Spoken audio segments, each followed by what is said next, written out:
Vozes da Vida, história e decisões sobre a maternidade.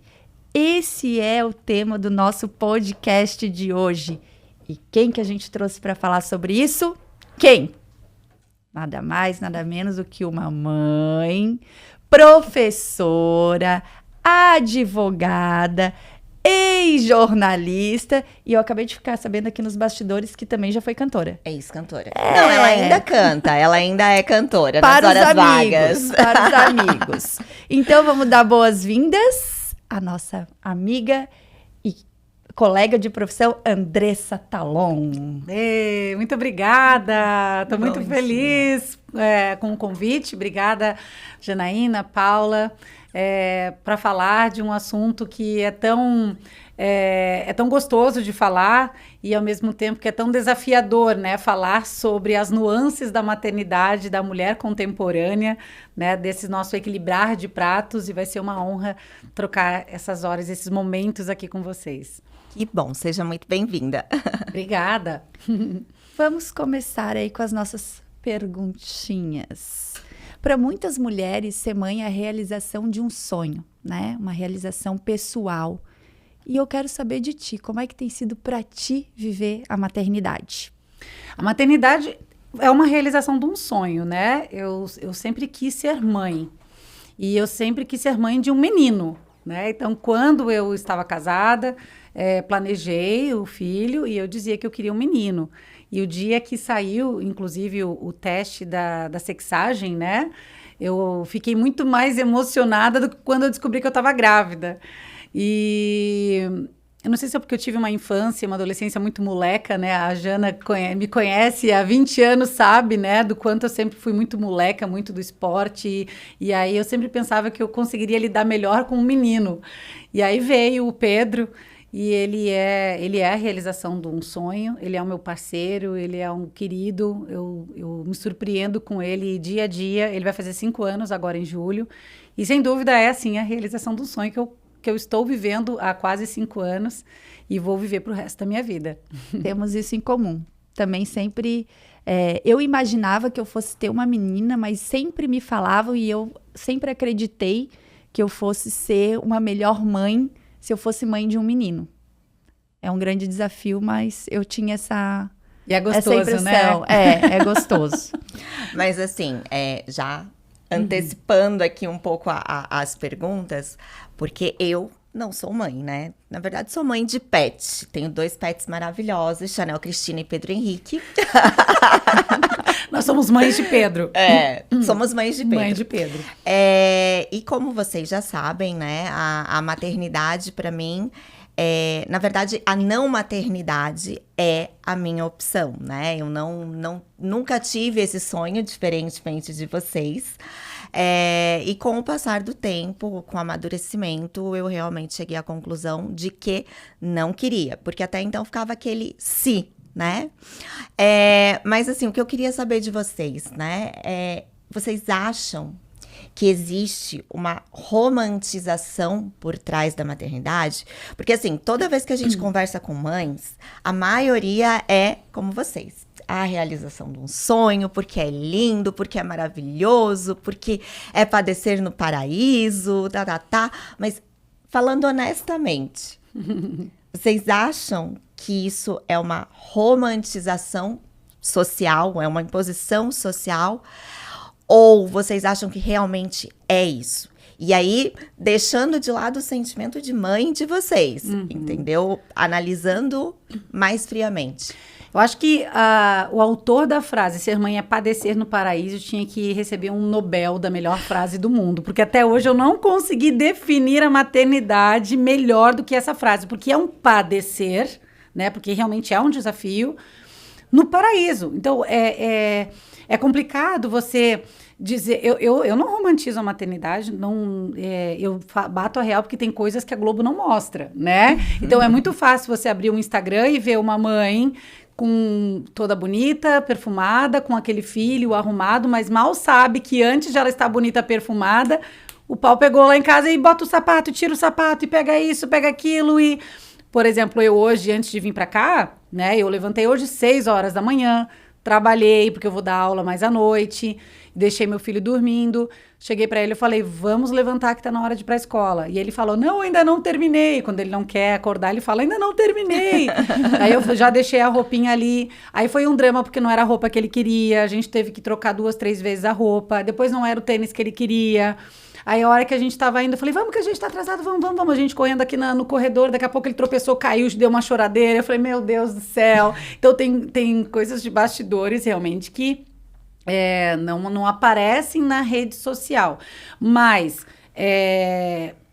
eu acho que a maternidade, ela só tem um maior significado quando você é mãe e você consegue entender a outra mãe. Porque enquanto você não passa, que eu digo, pelo portal mágico da maternidade, enquanto você ainda está com o neném na barriga, realmente, né, várias coisas do que eu pensei enquanto eu estava grávida, inclusive em relação ao pai do meu filho, a minha maternidade, como seria meu filho, muita coisa caiu por terra. Eu mordi muito a língua, né? Eu achei que muita coisa ia acontecer como um conto de fada. E, na verdade, foi muito desafio até então. É muito desafio. Então, quando chega uma mulher e diz para mim, eu opto por não ter filho, eu olho para ela e digo parabéns, porque essa é uma decisão sábia, é uma decisão que você racionalizou, você internalizou e você trouxe todos os poréns que aquela criança traz na sua vida, porque uma criança não é apenas uma realização, ela é um desafio. Você está colocando um ser humano no mundo.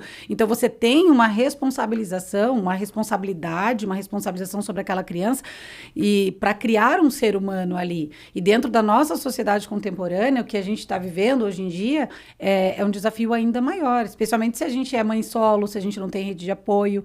Então, não, eu acho que a maternidade ela tem que ser o desafio que ela é, a dor e a delícia de ser a mãe que a gente é, né? O que você acha, Paula? Agora te devolvo a pergunta, né? Ela mandou a pergunta pra gente. Chegou a faltar a voz. Uhum. Eu vou dizer que eu vivi 2 momentos em relação à maternidade. Assim como a Andressa, eu planejei o meu filho, né? Então, eu quis ter um filho.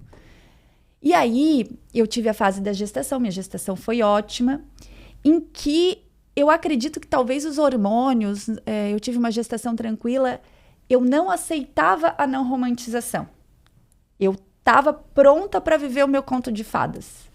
Não tinha a menor ideia do que eu ia passar. E, portanto, tudo que me falavam de negativo, eu simplesmente ficava com raiva. Isso é a sua vida, é a sua experiência. Por quê? Porque eu estava crente que comigo ia ser diferente, sabe? Ah, você vai conhecer o teu marido de uma outra forma. Eu já conheço ele há 10 anos, na época, né?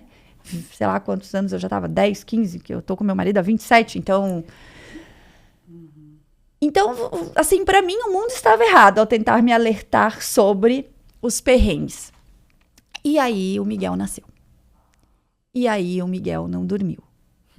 E ele não dormiu por 3 anos. Ele não dormiu uma noite toda. Meu Deus. E aí, eu vi que o buraco é bem mais embaixo. E aí, eu pude entender o poder da vivência. A gente só consegue sentir quando vive, sabe?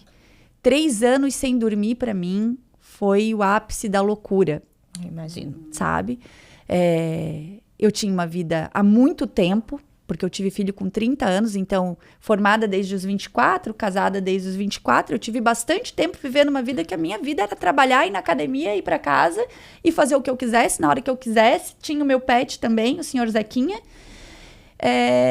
Mas, quando você não tem, você não sabe o que é o significado de exaustão, assim. Então, com a maternidade, o primeiro choque que eu tive foi isso. Cara, eu não durmo, eu tenho que trabalhar.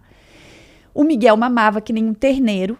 Quando eu voltei ao trabalho, depois de 6 meses de licença, que eu tive essa felicidade, né, de ter 6 meses de licença, ele substituiu, então, as mamadas do dia, que ele já não tinha mais pela noite, mas ele também não pegou a mamadeira. Então, eu me ordenhava no escritório, com uma maquininha, botava aquele leite dentro da geladeira, depois eu saía correndo, porque eu não usava carro, com aquele isoporzinho cheio de gelo, para casa de ônibus, para levar o leite que ele ia mamar no outro dia, porque a minha sogra estava cuidando dele. Então ali eu vi, cara, realmente aquele sonho que eu tinha não vai dar. Não deu. Assim, logo no início eu já vi que não deu. Mas eu adoeci, né? Eu passei a ter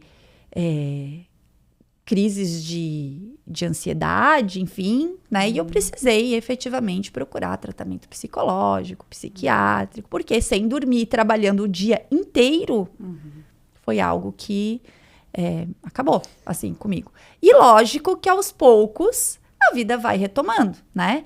Meu filho tem 10, esses foram os primeiros 3, né? Então, eu acho que sim, há muita romantização, respondendo a pergunta. Eu tenho a plena convicção de que não é romântico, mas eu também penso que tudo tem o seu momento, sabe? Não cabe a mim, com a minha experiência, chegar para uma mãe que está ali vivendo o seu ideal inicial e dizer, olha, provavelmente o início será uma merda. E pode ficar pior na adolescência. Normalmente sempre fica. Exatamente. E sabe que te ouvindo falar é interessante porque eu me vi muito nisso também. Eu vim de uma pegada trabalhando muito, estudando para concurso. E talvez nós, enquanto profissionais, mulheres profissionais, esposas, que queríamos também ter um filho, a gente não estivesse psicologicamente preparada para a ruptura que a vida acontece com a chegada de um filho, porque morre aquela mulher e nasce uma nova. Já diz o ditado, nasce um filho, nasce uma mãe. A gente nasce junto. E às vezes a gente não está preparada para aquela nova rotina. Eu realmente quase surtei, porque eu queria conciliar os meus estudos de concurso com a maternidade. Né? Então, não tem como. A gente precisa... Aceita que dói menos, que a gente vai precisar maternar. Porque a gestação tem 9 meses. Mas tem a esterogestação, que os próximos 3 meses você termina de gestar fora. Você precisa do bebê no teu corpo, sentindo o teu calor, a batida do teu coração. Então, por mais que nós tenhamos o enxoval da Carters, que a gente tenha o bercinho, o quarto impecável, se aqui você não estiver preparada, se você não tem uma mãe equilibrada, se você não tem uma mãe centrada e presente, né, centrada e vivendo a maternidade, realmente ela acaba se desestruturando. Quando eu vejo uma mãe grávida e ela pergunta para mim, que dica que você dá? Agora não, porque meu filho já é maior, mas quando ele era bebezinho, que eu recebia vários directs, mensagens, amigas grávidas, ai, que dica que você dá? Eu falei, eu não vou te dar dica de roupa, não vou te dar dica de sapatinho, a dica que eu vou te dar tenha uma rede de apoio. Se você não tem uma rede de apoio que é a tua família, guarde um dinheiro, não gaste com berço, você nem vai usar berço, porque o teu bebê vai dormir do teu lado, na cama, né? Para mim foi um gasto desnecessário o berço, acho que o Pedro dormiu pouquíssimas vezes, né? Mas guarde um dinheiro para ter uma babá, guarde o dinheiro para ter alguém para lavar uma louça, para fazer uma comida, para você só maternar, para você não se preocupar em estender roupa, para você não preocupar em limpar a casa, para você apenas se preocupar em ter o teu bebezinho perto. Só que eu fui entender isso com muito choro, com muita reflexão e num casamento caindo os pedaços, porque meu casamento, as estruturas dele se abalaram a partir do nascimento do Pedro também, né? Então, foi uma avalanche de emoções e de redescobertas, e volto a dizer, né? De língua mordida, porque eu também achei que ia ser as mil maravilhas, e dia após dia daquela maternidade eu fui comprovando e vendo que não era bem assim, que o buraco realmente é bem mais embaixo. E o que vocês acharam, assim, agora eu, né, toda curiosa aqui.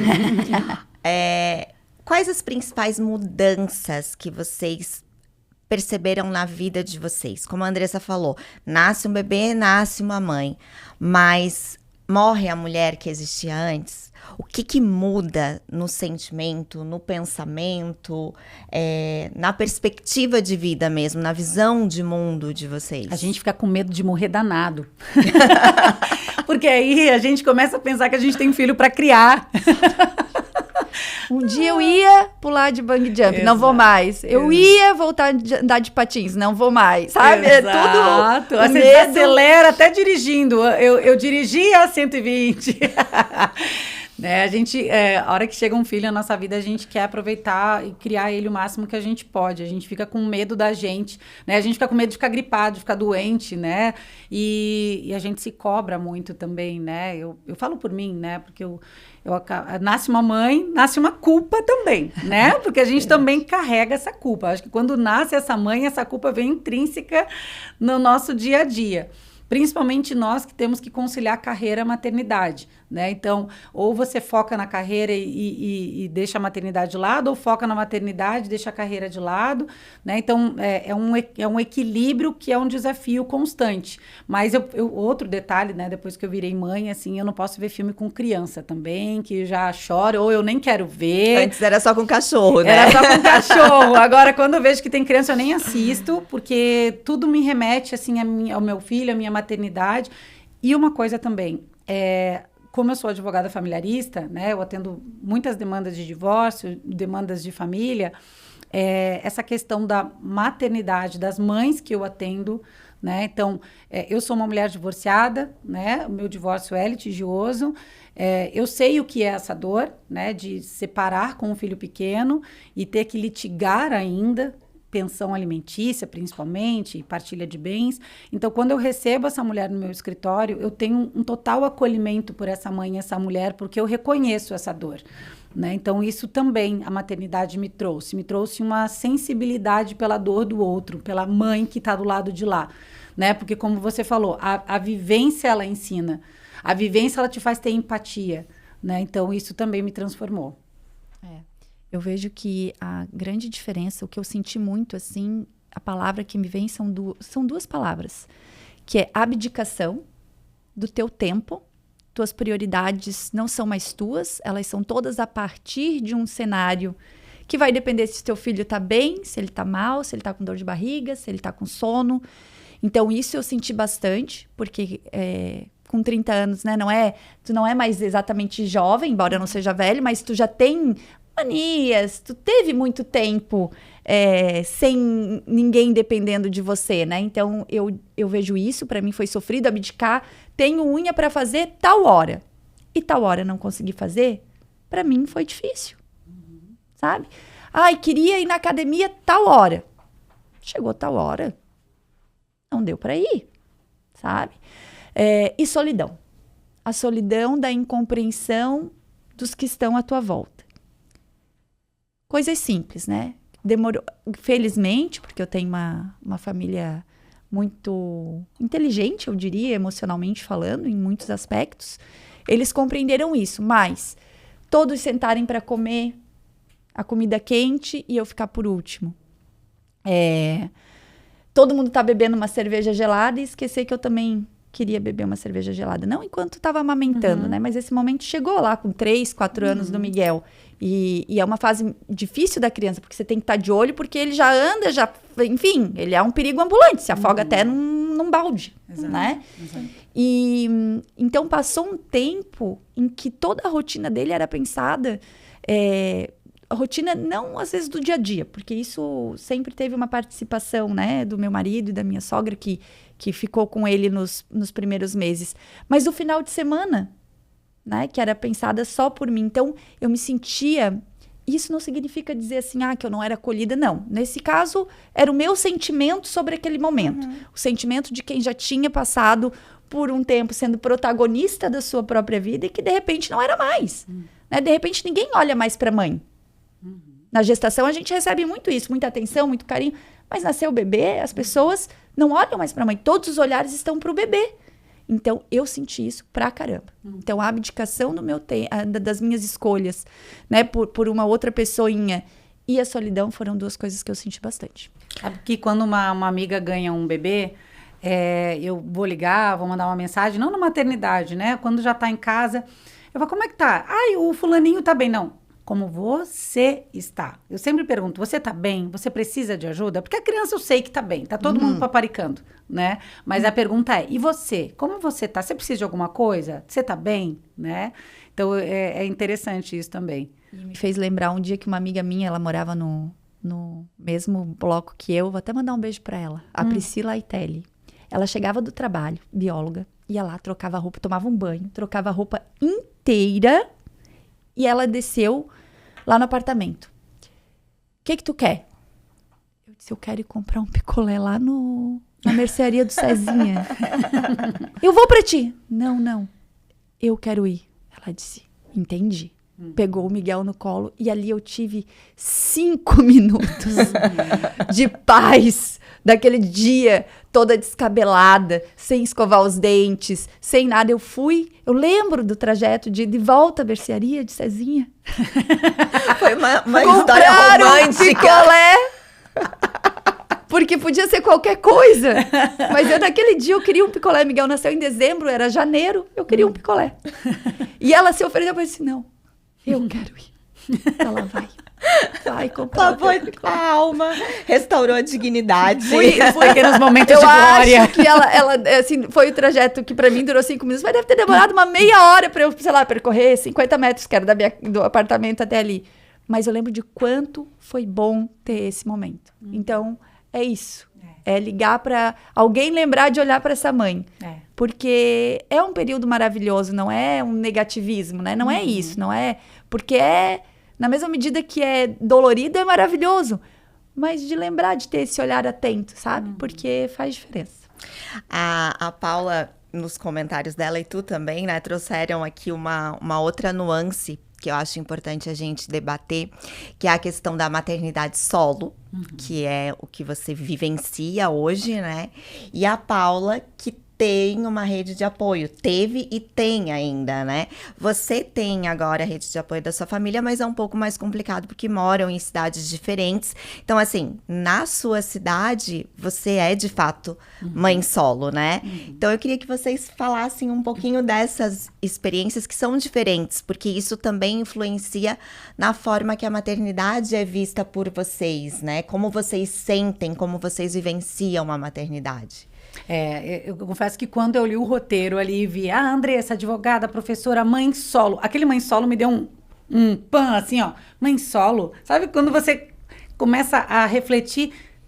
Eu sou mãe solo, né? Eu sou uma mãe divorciada, né? Porque se for solo de solteira, não, é solo de sozinha mesmo, né? Mas quando eu li Andressa, mãe solo... Na criação do filho. Exato, mas criação. O que eu queria trazer é que, assim, é um estigma que essa palavra traz para a sociedade. Mãe solo, parece que carrega uma carga tão negativa e, na verdade, a gente está aqui para dizer que é um desafio ser uma mãe sozinha, né? Eu moro em Balneário Camboriú, os meus pais moram em Lages. Eu até quero aproveitar e mandar um beijo também para minha babá, que é a Vivi. A Vivi foi um anjo, é um anjo na minha vida. Ela foi trabalhar na minha casa enquanto eu ainda estava casada, estava grávida de 8 meses. A Vivi foi um trator, ela fez a minha mudança, eu estava voltando para Balneário. Eu não me preocupei com nada, ela foi a minha rede de apoio quando o Pedro nasceu, ela que deu o primeiro banho. Ela tem 3 meninas, o sonho dela era ter um menino, então eu falei, esse é o teu menino também. Ela me ensinou muita coisa quando ele era bebezinho, né? Uma lemoa maravilhosa e carinhosa, e aí ela ficou lá em casa por 1 ano, né? Depois ela saiu, e agora, né, que eu comecei a dar aula na faculdade, né, que eu preciso sair à noite para dar aula para os meus alunos 3 vezes por semana, eu, graças a Deus, conto com a ajuda dela novamente. Eu deixo meu filho na casa dela, né? Ela é casada, ela tem as 3 filhas, ele fica naquele ambiente familiar, e ela o trata como filho. Então, assim, eu tenho a sorte de ter a Vivi na minha vida, né? Mas a Vivi tá ali pra noite, né? Que eu preciso sair para levar o meu filho para ir para a faculdade. Mas é um desafio enorme, assim, ficar 24 horas com o Pedro. O pai dele mora lá na fronteira com o Rio Grande do Sul, né? Ele só vê o Pedro 15 dias nas férias, 15 dias em julho, 15 dias em dezembro. E o resto do ano é comigo, né? Da manhã, tarde, noite, 24 horas por dia, 7 vezes por semana, né? Então, e é como você falou, eu tive que abdicar de muita coisa. Muita coisa. Eu gostava de fazer um exercício físico, de ir para academia, de me cuidar muito mais. Eu tive que... E talvez a maternidade, ela tenha uma palavra que é entrega. Tu precisa estar pronto para se entregar. Você precisa estar pronto para se doar, porque o amor é doação. E quando a gente vive a maternidade, a gente vive a plenitude do que é se doar, né? Às vezes eu olho, aparecem no meu celular imagens de lembranças. Não sei se o Google de vocês também manda. E às vezes eu vejo, assim, o Pedro bebezinho e o quanto eu tava descabelada. O quanto... que não dá nem coragem de postar, sabe? Eu falo, ai, olha ele bebê. E eu olhei assim com uma olheira e tal. Mas eu vou te dizer, eu falo de coração aberto por experiência própria. Antes de ser uma mãe solo, hoje, divorciada, mas com uma rede de apoio, do que ser mãe solo dentro de um casamento. Porque eu fui mãe solo dentro de um casamento. Eu não tive o pai do meu filho presente quando ele nasceu, não estava em casa, e talvez é porque ele não tinha essa referência, é porque ele era uma pessoa mais velha, é porque talvez ele achasse que quem queria o filho era eu, como ele falou, você que quis o filho, né? Então, ele não trocava uma fralda, não dava um banho, quem acordava de madrugada era eu. Eu cheguei à exaustão também, porque era tudo comigo, né? Casada, eu estava me sentindo sozinha dentro do meu próprio casamento. Foi aí que eu falei, se for para ficar sozinha, então eu prefiro ficar sozinha definitivamente, né? Não digo que ele não seja um bom pai hoje, ele é um bom pai, né? Naquela época talvez ele não soubesse lidar com o Pedro muito bebezinho, mas ele tem as razões dele. Eu sei que eu fiz a minha parte enquanto mãe, né? E hoje, claro, ele pega o Pedro, quando fica com o Pedro, eu nem me preocupo nos 15 dias que ele tá lá com ele, porque eu sei que ele tá bem cuidado, o Pedro ama o pai e tá tudo bem, né? Mas para mim, dentro daquele casamento, não era bom. Então, assim, o ser mãe solo, você pode ser mãe solo até dentro do próprio casamento. Não significa que você é mãe solo solteira ou divorciada, né? Porque esse conceito, ele vem, você carregar sozinha a carga da maternidade. Exato. Né? Então, é isso basicamente, né? O meu relato de mãe solo, né? Vamos ao seu relato de mãe com pai. Casada com pai. Como começar, né? De fato, muitas das frases que eu ouvi, elas foram verdadeiras, né? Tipo, você realmente conhece uma outra pessoa, né? Que é a versão pai, né? E nesse início foi bastante conturbado, assim. Bastante mesmo.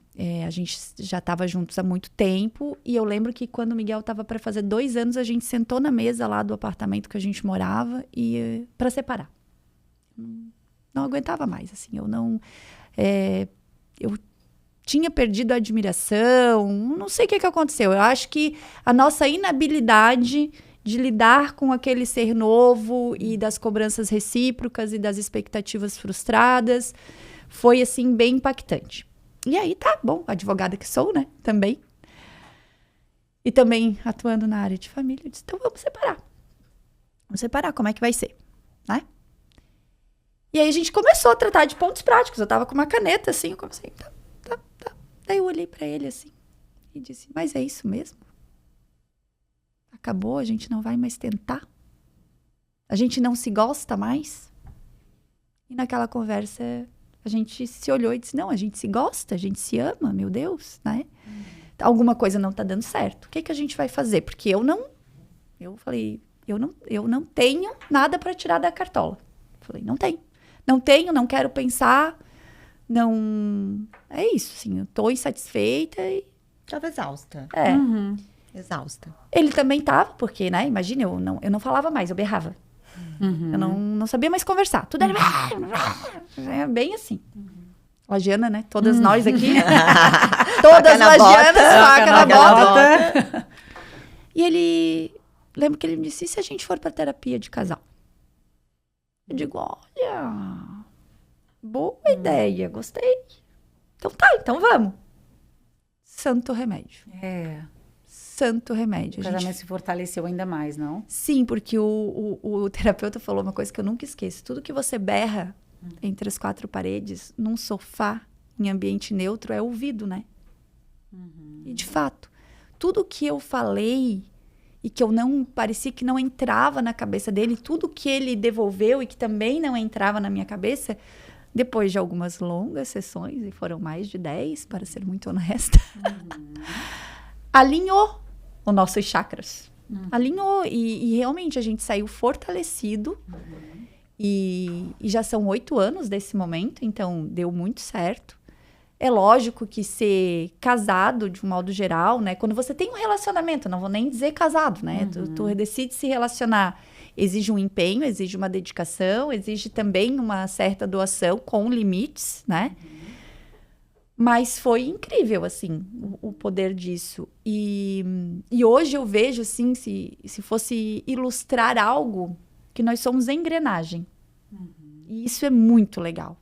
Sabe? Enquanto eu tô pegando um negócio aqui, ele já tá fazendo outro lá. Enquanto ele tá fazendo outro lá, ele tá fazendo aquilo. Eu já sei que eu tenho que me encaminhar para cá. De modo que a nossa rotina, ela hoje é o equilíbrio, é a divisão, é... Assim, o Marcos hoje, ele não é um homem que me ajuda, né? Ele é um homem que faz. Ele sabe o horário que o Miguel acorda, ele sabe dos compromissos que tem, ele sabe quais são os remédios que toma, se tá tomando, se tá gripado. Ele, enfim, né? E a tranquilidade que isso me trouxe em razão daquele medo. Se eu morrer, eu tinha muito medo disso no início. Se eu morrer, o que vai ser dessa criança? Sabe? Não sabia o que ia, às vezes, na bolsa. Me perguntava, né? Assim, perguntar ofende, não ofende, mas incomoda para um gigantismo que não se sabe expressar. Pô, faz 6 meses que a criança vai. 8 fraldas, uma mamadeira, um lencinho, um não sei o quê, 2 peças de... E eu tenho que estar repetindo toda vez aquilo, sabe? São pequenas coisas que vão desgastando. Então, hoje, eu posso dizer que eu cheguei no nível que eu pretendia, né? Para o meu relacionamento com o pai do meu filho. Legal. Não é que não tenha desafios, tem. Mas quando o que é essencial está resolvido, e quando a gente tem um filho, eu acho que tudo é muito sobre isso, né? Sobre o que é dele tá resolvido, o resto flui. É muito legal quando tem um trabalho de equipe, porque vocês são uma Muito. equipe, Exato. né? Agora, quando você tá num relacionamento onde um diz isso é coisa de mulher e isso é coisa de homem, Exato. né? Parece que fica uma competição Exato. entre o casal. E isso respinga na criança, né? Exatamente. O cansaço, né? A gente disputava muito isso, assim. Quem tá mais cansado? Não, mas eu fiz isso, mas eu fiz aquilo, mas eu fiz não sei o quê. Não adianta. Tu vai eternamente... Até porque o cansaço de um é diferente do cansaço de outro. O limite de um é diferente do limite do outro. Então... E os querer, né? Com pós-filho, um filho recém-nascido, a atenção volta para a criança. E aí o que acontece? O homem sente que a mulher não dá mais atenção para ele, o que é natural. Isso a gente tá falando de animais, né? Nós instintos que não a mãe mudam. vai maternar, o homem sente um pouquinho de lado, né? E aí precisa haver uma consciência, até uma maturidade, no sentido de que esse homem, ele não pode ficar emburrado, ela não está me dando atenção, também não vou dar atenção para ela, porque parece que vira uma bola de neve, porque a partir do momento que ela não recebe atenção, como você falou, nós precisamos estar tranquilas, a gente precisa estar calma, a gente precisa saber que tem um suporte aqui para a gente poder. Então essa engrenagem começa com a mãe dando atenção para o filho, mas o filho voltando, o pai voltando os olhos para a família, porque a partir do momento que ele volta os olhos para a família, essa mãe devolve com a tranquilidade que precisa e essa engrenagem funciona. Agora, a partir do momento que um fica puxando para um lado, outro para o outro, fica uma competição, não tem casamento que resista, né? Então, parabéns, que bom, né? Que vocês passaram por essa fase, amadureceram, levaram a terapia, né? E o casamento hoje, ele é muito mais fortalecido, muito mais maduro. Que legal ouvir o teu relato. Existe, né? Existe, é possível. Se há escuta recíproca, é possível. Mas eu acho que a gente falou bastante e eu quero escutar um pouquinho a dona moça que não para de fazer pergunta. Então. Não para de fazer pergunta para falar da tua escolha. Exato. E falar se você sente a pressão dessa escolha, se você sente julgamentos sobre essa escolha. Diz aí. Bom, então vamos lá. Na verdade, o que acontece? Eu nunca fui, a Andressa que me conhece, né, há bastante tempo, a Paula também, mas que eu convivi mais com a Andressa, eu nunca fui uma mulher, desde de novinha, de criança, de adolescente, voltada para essa questão de casinha, boneca, maternidade. Não, eu sempre fui mais voltada para mim, para as minhas coisas, para estudar, para me arrumar, para roupa, para maquiagem. Então, sempre fui mais direcionada para isso. Era um gosto meu. E conforme o tempo foi passando, eu fui crescendo, fui tendo namorados, né? Fui tendo o sonho de casar, de construir família, mas essa questão da maternidade era uma coisinha que me incomodava, porque eu sempre tive muito medo de maternar, muito medo de ser mãe, porque, como a Andressa falou, é uma responsabilidade muito grande, ainda mais no mundo que nós vivemos, porque ser mãe é muito mais do que parir, do que dar a vida, do que alimentar, do que trocar fralda. Não, você está criando um outro ser humano, você tem que educar esse ser humano, você tem que construir uma personalidade, né, desse ser humano, uma personalidade ética, né, com moral, enfim. Então, é muito grande a responsabilidade. Além disso, você tem que respeitar a vontade desse outro ser, porque ele é um indivíduo também. Então, isso me assustava muito. Acho que também, talvez, em razão do meu relacionamento com a minha mãe, isso era uma coisa que me incomodava, tipo, será que eu vou conseguir ser uma boa mãe? Será que eu dou conta disso? E sempre foi uma área da minha vida que eu tive dúvida, porque, como vocês me conhecem, vocês sabem que quando eu digo vou fazer tal coisa, eu vou fazer. Não interessa como, mas vai ser feito, nem que eu não saiba como fazer, né? E na maternidade eu nunca tive essa segurança. Todas as outras áreas da minha vida eu sou extremamente segura. Agora, no quesito maternidade, não, eu não tinha isso. E aí eu parto do princípio de que se você não sabe se sim ou se não, é porque a resposta é não. Se tem dúvida, a resposta é não. Eu tive um relacionamento longo e nesse relacionamento eu tinha muito a vontade de ter um filho. Mas na época eu era muito jovem, eu tinha 25, 26 anos. E hoje eu vejo que essa vontade não era uma vontade minha. Era uma pressão social de construir aquele sonho de casar, de ter um relacionamento perfeito, de ter uma família e de viver felizes para sempre. Então, era uma coisa que a sociedade, é ainda uma coisa que a sociedade impõe a nós mulheres, né? E que a gente acaba comprando isso como a receita da felicidade. Eu vou crescer, me formar, casar, ter filho e vou viver feliz para sempre. É isso. Mas, na verdade, não era o que eu queria. E eu fui entendendo isso, claro, esse relacionamento terminou, eu não tive filho. Depois, em uma outra ocasião, eu acabei engravidando, aí aqui já em Florianópolis. Foi uma gravidez ectópica, então não era uma gravidez que era para ser isso. Eu interpreto mais ainda como um sinal do universo, sabe? Porque não era o momento e não era uma coisa que eu quisesse de verdade. Até porque essa gravidez também nem foi planejada, né? Não tinha nenhum relacionamento, enfim. E o tempo foi passando. E eu fui ficando cada vez mais madura. E fui pensando, será realmente que é isso que eu quero? Né? Tô preparada para essa responsabilidade? Tô preparada para abdicar dessas questões? De fazer minha unha na hora que eu quero, de ir pra academia na hora que eu quero, de ter a minha noite de sono, que pra mim é sagrada. Será que eu tô pronta pra isso? Não tô, não quero. Eu gosto da minha vida como ela é. Eu gosto de fazer minha unha na hora que eu quero. Eu gosto de ir pra academia na hora que eu quero. Eu gosto de dormir até tarde ou de ficar na cama o dia inteiro sem fazer absolutamente nada. E tá tudo bem! Eu amo essa vida, entendeu? Eu gosto de estudar, de ter tempo de estudar. Eu gosto de ler. E, assim, hoje, pensando aí com a decisão tomada. Porque eu confesso que, assim, até uns 2 anos, mais ou menos, eu ainda tinha essa questão do e se eu me arrepender depois? Porque aí vem a cobrança, né? Que é o que a Paula perguntou. Mas tu não vai ter filho? Quem vai cuidar de você quando você ficar velha? Eu me cuidei a vida toda, eu vou organizar a minha vida para eu ter dinheiro, para eu pagar um bom lugar. E tá tudo filho bem. Não é garantia, exato. Né? Ai, se fosse, né? E eu acho, inclusive, gente, muito injusto a gente colocar essa expectativa e essa responsabilidade em cima dos filhos. Porque os filhos vão crescer, vão pro mundo, vão construir a vida deles, entendeu? Tipo, óbvio, o filho cuida, né? E tudo bem, e é uma forma de gratidão, mas eu acho muito injusto a gente cobrar essa gratidão. Porque parece que os pais estão tendo filhos só pra ter alguém pra cuidar deles na velhice. Tipo, eu te criei, eu te amamentei, eu limpei sua bunda.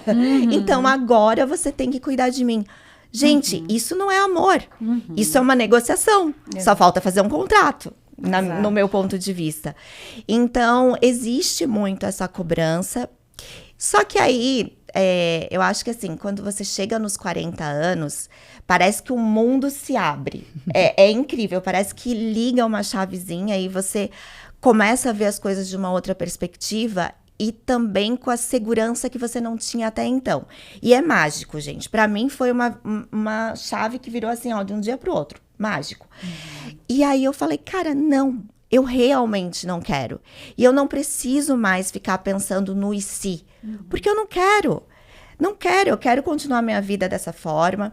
Quero, claro, sonho me casar, gente. Isso eu não vou abrir mão. Nem que eu case com 60 anos, mas eu vou casar bem linda.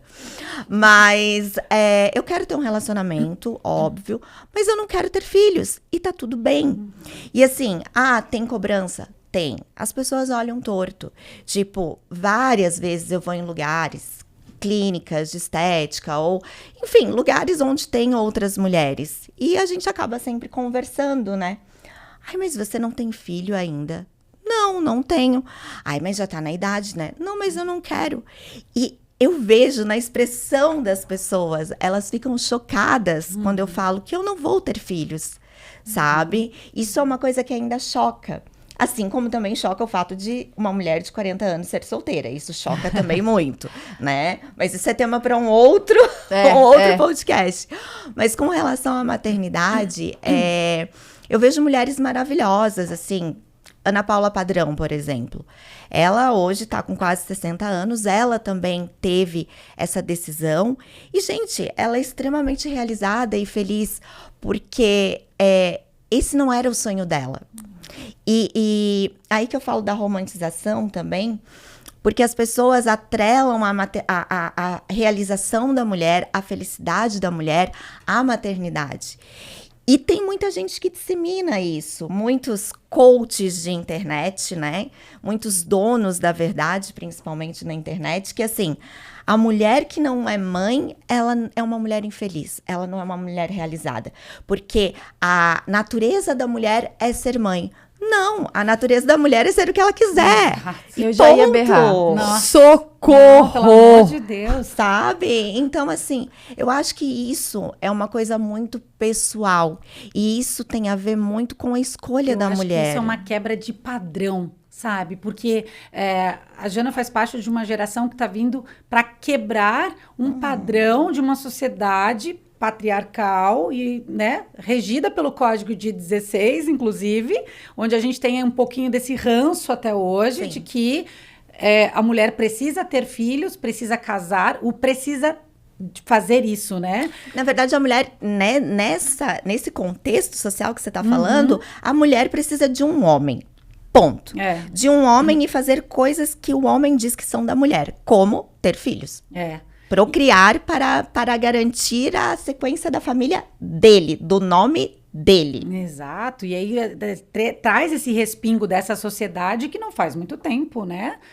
Na época da minha avó, ali na década de 50, ainda tinha, Deus o livre, o desquite naquela época também, porque o casamento era imposto, tinha que ter um filho, tinha que procriar, e tinha uma natureza muito mais patrimonialista, né? Para manter o patrimônio, para seguir na linhagem aquele patrimônio. Então, é muito mais difícil, Jana, ouvindo você falar, porque tem uma coisa que se chama relógio biológico. E talvez... Odeio esse termo, já ouvi demais. Quando você fala 40 anos, talvez quando você chegou nos 40 te trouxe a paz de realmente ter a certeza de que você não queria. Porque o que eu vejo, né, são mulheres dos 35, 40 tendo verdadeiro sofrimento para tomar uma decisão, porque o relógio biológico tá tic-tac, tic-tac. Daqui a pouco a menopausa vem, e aí o que eu vejo? Meu Deus, eu não decidi, mas... E essa imposição social, ela é uma imposição social em diversos aspectos. Primeiro, você não tá namorando? Aí você namora. Quando é que vocês vão casar? Casou. Quando é que vocês vão ter o primeiro filho? Teve o primeiro filho. Quando é que vocês vão ter o segundo filho? Tem um segundo filho. Aí divorciou. Quando é que você vai casar de novo? Parece que a sociedade está sempre te cobrando um próximo passo, né? Então, talvez seja o momento de virar as costas para a sociedade, e parabéns pela tua atitude, porque eu volto a dizer, é um ato de coragem, e coragem envolve coração, né? Agir com o coração. E você agiu com o coração, você se ouviu, porque é irresponsável você botar uma pessoa no mundo porque a sociedade quer, e você não quer. Que tipo de criação que você vai dar? Exato. Se você não está preparada, você não quer. Eu só quero atender aos anseios da sociedade, mas eu não sei se eu quero. É irresponsável isso. Então, é muito corajoso e é muito... traz muita reflexão. A mulher que chega na conclusão que a Jana chegou, eu realmente não quero. Gente, é maravilhoso. Eu tenho vontade de abraçar essa mulher para dizer que bom, porque você refletiu, você pensou, você não foi na demanda do que a sociedade quer. Né? E eu, enquanto mulher divorciada, eu não quero mais ter filhos, né? Então, me perguntar, você não vai querer mais? Se eu tô em um novo relacionamento, eu já falo pro meu parceiro, eu não quero ter filho. De cara, não perde o teu tempo comigo. Se você quer ter uma família, se você quer ter filho, eu não posso te dar, eu não quero te dar. Eu tô com quase 40 anos, eu não posso mais parar minha vida. Porque se eu for ter filho, eu vou parar a minha vida como eu parei 1 ano e meio do Pedro. Então, são essas decisões que acalmam o coração da gente, quando a gente tem certeza, né? Segurança. Segurança, exato. E um outro ponto, voltando ali à questão do relógio biológico, que é uma coisa assim, ó, que só de ouvir, porque eu ouvi muito, muito essa questão do, ó, o relógio tá passando. Congela os óvulos. E aí, nessa ânsia do relógio biológico ali que você falou, de 35, 40 anos, que as mulheres têm uma crise existencial mesmo, né? Tipo, não tô num relacionamento, ou tô num relacionamento bosta, sabe? Mas meu relógio biológico tá passando, tá andando, eu preciso. Acabam tendo filhos de pais que às vezes não querem ter filhos também, que vão ser péssimos pais, e no final das contas acabam arcando com a responsabilidade do filho totalmente sozinha. Perfeito. E aí vem, de novo, a questão da mãe solo, que não é uma questão pejorativa, mas no solo no sentido de eu tenho que criar sozinha, mesmo tendo um pai. Porque aí vai ser o pai de Instagram, o pai que não quer pagar pensão, que acha um absurdo pagar R$200 de pensão para criança, né? E por aí vai. Por quê? Para cumprir o relógio biológico. Então, são coisas que a gente precisa trazer à luz, né, e conversar a respeito, porque eu sinto também que, como é um assunto um pouco polêmico, o não ter filhos, né, as pessoas acabam não querendo falar, até porque vai ter crítica da mãe, vai ter crítica da vizinha, vai ter crítica da tia que nunca fez nada, entendeu? Vai ter crítica de muitos homens, do tipo, não quer ter filho? Não serve pra mim. Porque tem muitos homens também que só querem ter filho, né? Então, assim, só que a gente precisa tirar essa cortina e trazer à tona. Poxa, é uma escolha. Tem mulheres que querem investir na vida profissional e na vida delas. E tá tudo bem. Sabe? É uma escolha individual, ser mãe ou não ser mãe. E só a mulher pode escolher, mas ela vai escolher a partir do poder escolher, ter esse poder de escolha, a partir do momento que ela tiver clareza dos dois lados, clareza e autoconhecimento de quem ela é de verdade. Porque senão você não consegue, né? Então, como eu disse, eu sempre tive a tendência a não ter, mas em muitas situações eu ainda fiquei no si. Até que eu consegui realmente terapia, né? Que é muito importante. Um beijo pra minha psicóloga, a Mari. Mas assim, eu só consegui realmente quando eu me conheci, quando eu tive segurança de mim, né? E hoje, assim, eu tô plena, tranquila e isso me dá paz. Essa decisão me dá paz, que é o mais importante. Olha, fomos bem abrangentes aqui, hein? Falamos de várias maternagens, várias... Tricô aqui, ó, uma colcha. E vamos agora nos despedir, né? Deixando aí um recado para as que são mães, as que não são mães, os nossos recadinhos finais.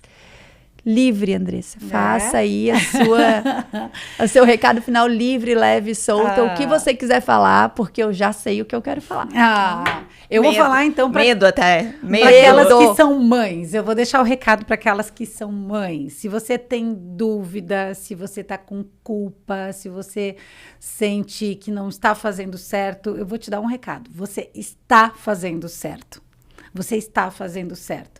Porque a partir do momento que você se questiona, que você questiona a sua maternidade, é porque você já é uma boa mãe. Porque você está preocupada em dar o seu melhor. Então eu te respondo, você está fazendo tudo certo. E o teu filho tem a melhor mãe que ele pode ter, que é você. Então, feliz Dia das Mães, para mães de pet, né? Que eu também preciso dizer que a Jana, ela tem um senso maternal forte e lindo nela, né? Porque conheço ela há 20 anos, ela sempre teve pet, né? Cuidou muito bem, se doou e ama os pets que tem, né? Então, a maternidade está aí em você, mas você direcionou para os pets, muito bem direcionados, porque eles são muito bem amados. Na próxima vida eu quero vir em pet da Jana. Os conceitos de vida de cão e gato precisam ser ressignificados. E eu quero agradecer, então, mais uma vez o convite. É uma alegria, né? Estar aqui na presença tão gostosa de vocês, tão agradável e poder falar para o público de vocês. Então, muito obrigada. Eu vou deixar aqui meu Instagram, né? Que é andressatalon.adv. Só me seguir lá, vai ser um prazer. Obrigada. Delícia. Sua mensagem. Então, a minha mensagem eu vou deixar para o meu filho, para a posteridade. Meu filho, você me tirou 3 anos de sono ininterrupto, mas você me trouxe a segurança que eu jamais tive. Você me trouxe a plena consciência de que eu sou forte. Você me trouxe tudo que eu sei sobre mim com força. Eu sempre tive muito descrédito em relação a mim mesma. Eu era insegura com o meu corpo, eu tive vários problemas durante a minha juventude com isso.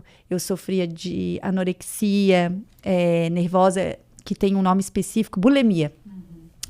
Porque isso era uma insegurança, né? Minha, comigo. E depois que eu tive o Miguel, eu me transformei numa outra pessoa. Hoje eu confio em mim, eu sou aquilo que eu prego e sou justamente porque me tornei mãe dele. Então, quando você for grande, você pode ter a certeza de que você me mudou e me mudou para melhor. Que lindo. Bom, tô aqui emocionada. Eu também, eu tô quase chorando aqui também. Mas eu vou fazer um parênteses aqui antes de encerrar, que esta pessoa aqui era uma das meninas mais bonitas do colégio. Eu achava ela a mais bonita. Eu olhava para ela e ficava... Que vaca, ela é tão bonita.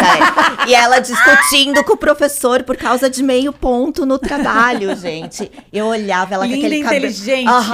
Linda, e além de linda, inteligente, eu ficava assim... Queria ser ela. Até hoje, linda e inteligente. Obrigada, Mas gente. é isso. Bom,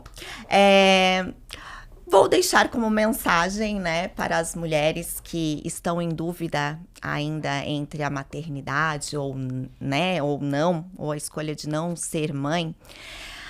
Se analisem, se autoconheçam, sabe? E vejam se isso realmente tá dentro do seu coração. Como a Andressa bem colocou, essa é uma decisão que tem que ser tomada com o coração. Você tem que sentir no seu coração, pelo sim ou pelo não.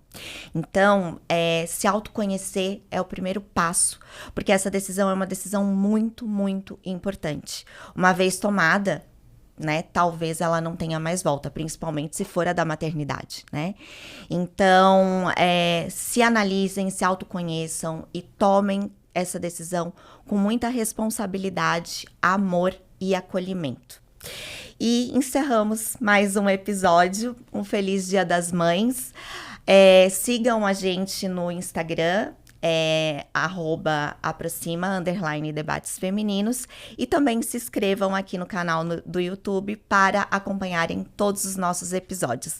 Vem muita coisa boa por aí, muitas mulheres interessantes compartilhando suas histórias e seus conhecimentos aqui conosco. Até o próximo. Tchau, tchau.